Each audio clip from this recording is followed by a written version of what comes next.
note du préfet du département du Bordeaux lançait officiellement donc la mise en œuvre du projet de mise en place des unités de production d'aliments pour bétail au Bénin. C'est fait.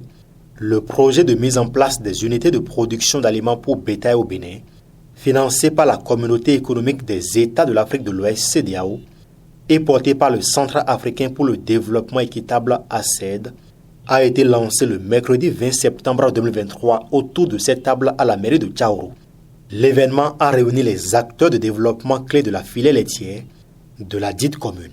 Il s'agit d'une initiative portée par ACED en collaboration avec la DECOP et la NOPER qui vise à soutenir les efforts du gouvernement en matière de sédentarisation des éleveurs de ruminants. Cette première phase de cette initiative vise à soutenir surtout la commune de Tchaourou dans sa lutte pour la réduction des conflits agriculteurs-éleveurs et surtout à soutenir cette commune dans la promotion de l'emploi durable des jeunes.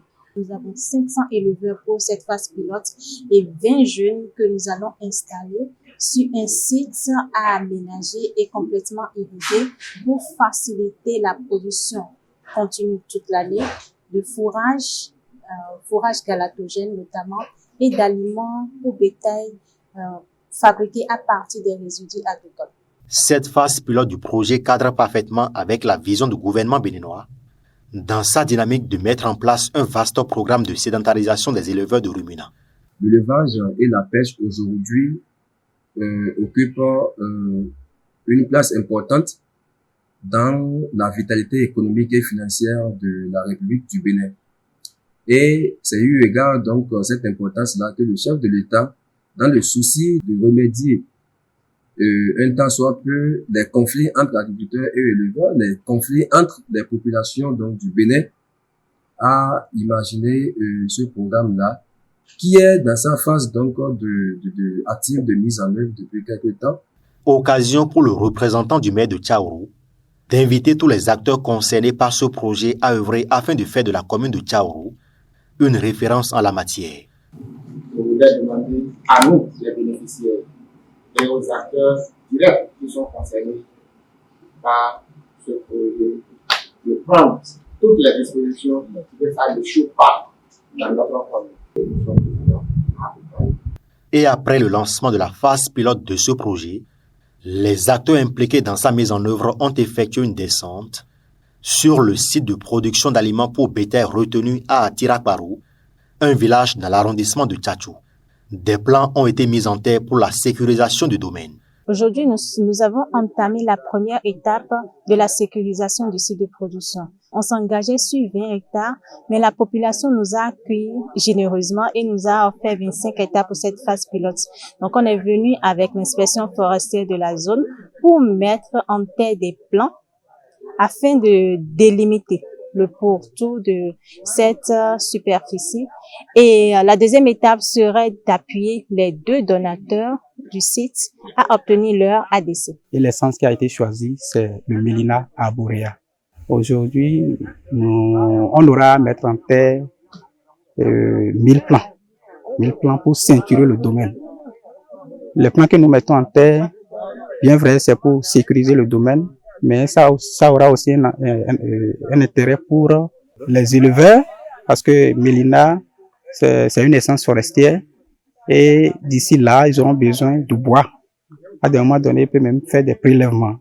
L'Agence territoriale de développement agricole ATDA 4 s'est fait représenter pour la circonstance par Falelatou Chabimane Bio Adam, conseillère en production animale à la cellule communale de Tchaourou.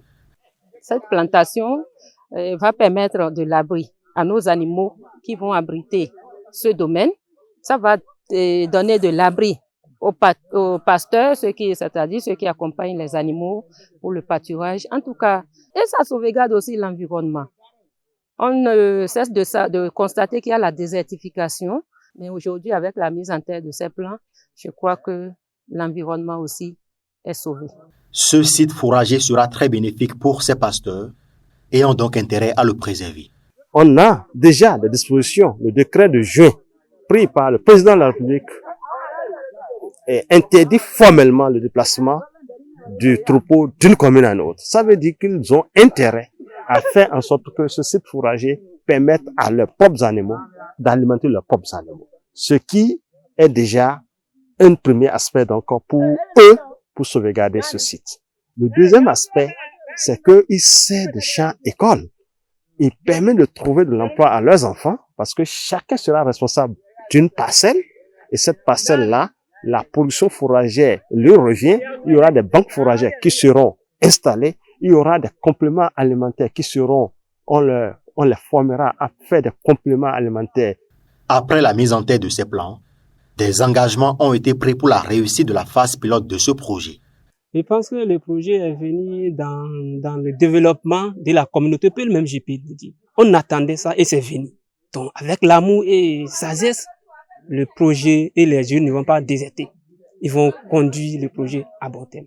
Les membres du projet, ceux qui nous ont pensé à notre arrondissement, pour ne pas dire à toute la commune, donc je tiens à les remercier infiniment.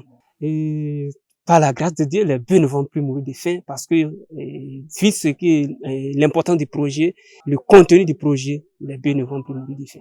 Ce projet qui va durer 32 mois vise 3 objectifs spécifiques à savoir la promotion de la production de fourrage galactogène, la promotion de la production d'aliments pour bétail à partir des résidus agricoles et le renforcement des capacités techniques des éleveurs de vaches laitières.